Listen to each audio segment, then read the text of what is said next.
Hello guys! Hello! This is for Virgo. Virgo, welcome dito sa aking channel, sa Palarin 888.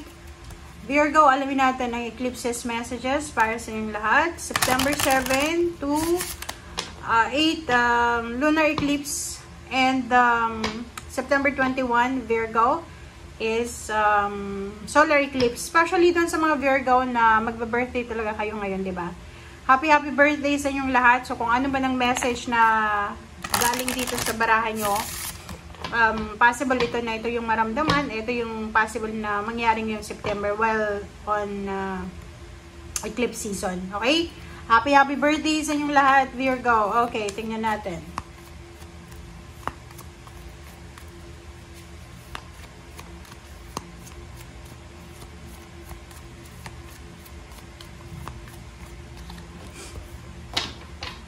Peaceful resolution. Peaceful resolution.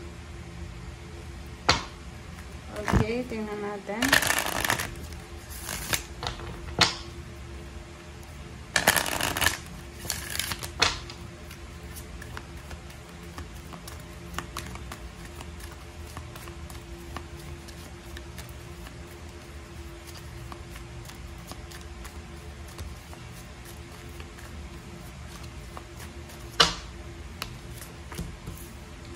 Focus on your strength. Okay, peaceful resolution, Virgo.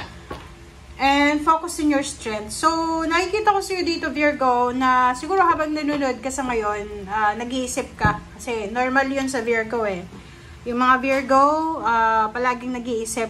Nire-replay nyo yung mga conversation, iniisip nyo. Overthinking, overanalyzing. Yun yung parang ano nyo eh. Strength nyo ba yun? Sinasabi ng bara sa'yo dito, maybe mayroon kang peaceful na resolution na pinaplano ngayong September, October, November, December, parang ganun. So, maybe mayroon kang problema or mayroon kang pinagdadaanan or mayroon kang kaaway or mayroon kang kailangan ayusin. Makakaisip ka ngayong September na to ng paraan or ng ways para maayos mo ng peaceful yung kung ano man na kailangan ayusin. So, there's a reconciliation, there's a parang forgiveness or asking for apology or kung ano man to. Nakikita ko siya dito na yun yung pwedeng priority mo. And Apollo, focus upon your strength. So, sinasabi ng barahan na doon sa mga Virgo, which is natural yun sa inyo eh. Yung mga Virgo kasi parang questionin mo yung worth mo sa buhay, di ba? Parang minsan, yun yung problema sa Virgo eh. Yun yung problema is masyado kayong minsan kalaban nyo yung isip nyo eh, yung sarili nyo mismo.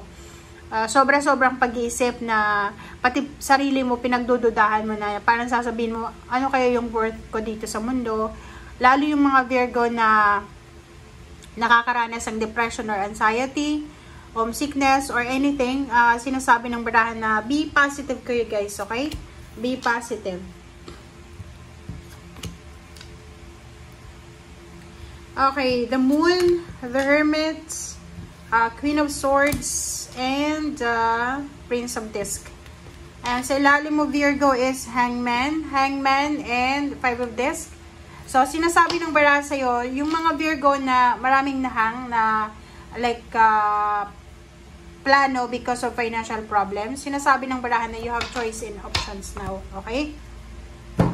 Kumbaga, magkakaroon ka ng choice in options. Magkakaroon ka ng, yun nga, peaceful resolution. So, kung ano man ang Virgo na kailangan mo ng solusyon, ano man ang kailangan mong solusyonan, bigyan ng answer, nakikita ko sir dito na makukuha at makukuha mo. The Moon, sinasabi ng bara na hindi ka dapat natatakot, okay? Huwag kang matakot. Which is, yun yung ano nyo eh, yun yung pinaka ginagawa nyo talaga eh. Pag hindi nyo nakukuha yung solusyon, natatakot kayo. Or natatakot kayo, kaya hindi kayo makapag decision. Parang gano'n. So, Hermit, sinasabi ng barahan na kailangan mong pag-isipang mabuti. Okay? Mag-isip ka ng mabuti. Pag-isipan mo ng mabuti ang lahat-lahat ngayong September. Huwag kang magpadalos-dalos. And make sure na kasi yung Hermit na yan, hanapin natin yung liwanag eh. So, halimbawa, kung nagkamali ka, okay lang naman na i-accept yung yung pagkakamali. kailangan nating take responsibility kang life is short, Virgo. Kung may kasalanan ka, accept it. Okay? Ask forgiveness as an apology. If naman mayroon kang kailangan pagdesisyonan, natatakot ka, so iham mo muna, delay mo muna takot ka 'di ba? So bakit mo pipilitin yung sarili mo sa bagay na hindi mo naman gusto, especially ikaw na masyado kang nag-iisip. And Queen of Swords, sinasabi ng barahan na be happy. Hanapin natin, especially ngayong September, hanapin mo, Virgo, yung yung katahimikan, yung kaligayahan, and money. Sinasabi ng baraha sa iyo dito na kung may trabaho ka, be grateful, be thankful, prioritize your job, your work, your business. And if naman wala kang trabaho, naghahanap ka pa lang, so okay lang yan. Just go with the flow, and yun, gawin mo kung ano yung nararapat. Huwag mong masyadong i-pressure yung sarili mo kasi masyado mong yung iba sa inyo masyadong yung pinipressure yung sarili nyo sa mga nakikita mo. Ganito yung kapatid ko ganito yung kapitbahay ko No. May kanya-kanya kayong timeline Ikaw, siya, meron kayong timeline na iba-iba. So, it's either, kasi alam mo, sa panahon ngayon, masyadong nakafocus yung mga tao sa, yung mentalidad ngayon ng tao is about money. Puro pera, puro entitlement, fame, parang ganon. So, kaya ako, nililimit ko yung sarili ko sa sa social media. Kasi sa social media, questionin mo talaga yung pagkatao mo Kasi parang iisipin mo na ikaw na yung pinaka-worthless, ikaw na yung pinaka-down sa lahat. But in reality, alam mo ba yung mga tao sa social media na nakikita mong masaya? Glimpse lang yung pinapakita Reels lang Ilan seconds ba yan? 10 seconds? Parang ganon. Hindi natin alam kung ano yung totoong nangyayari. May cut nga dyan diba? So, parang pelikula yan. Pelikula lang. Fantasy. Yung social media ngayon is fantasy kumbaga, hindi ka dapat agad-agad maniniwala. Kasi, wala. Talagang masisira yung mindset mo. Especially doon sa mga Virgo na parang masyado kang nakafocus sa weaknesses mo. Mag-focus ka sa kung saan ka magaling, 'di ba? May mga tao na masyado yung ini-invalidate yung iyong strength dahil sa weaknesses nyo. So dapat balance lang. We know our strength, we know our weaknesses, balance lang. Hindi yung mas nakafocus ka sa weaknesses mo. And hindi mo na alam na kung gaano ka kagaling. Okay?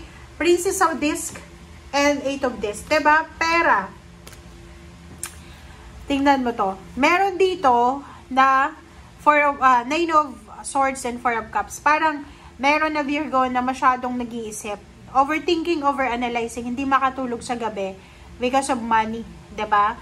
Maybe you're waiting for parang confirmation, nag-a-apply ka ng trabaho, nag-a-apply ka ng promotion, or kung ano man siya. So parang nakikita ko siya dito na masyado kang aggressive, or parang ano bang nararamdaman mo? Yung parang pakaramdam na ayaw mo na. Parang ganon. So, Nine of Cups and Nine of Wands. So, nakikita ko King of Swords. Sinasabi ng Barapla, Seven of Disc. Yun, meron sa inyo dito, Virgo, na masyado na kayong napapagod. Okay, pagod ka na sa direction mo Like, parang sinasabi mo, kahit saan ako pumunta, hindi pumapabor sa akin yung sitwasyon. Pagod ka na is either sa trabaho mo, pagod ka na sa pakikipag-deal sa relationship mo, or sa family mo, or pagod ka na sa paghihintay. Okay? So, kung ikaw yan, sinasabi ng baraha sa'yo, Virgo, na yun na nga, kailangan natin ng peaceful resolution, be strong, be courageous, and yun, it's your birthday month, bakit ka malulungkot, diba? So, thank you guys for watching. Bye!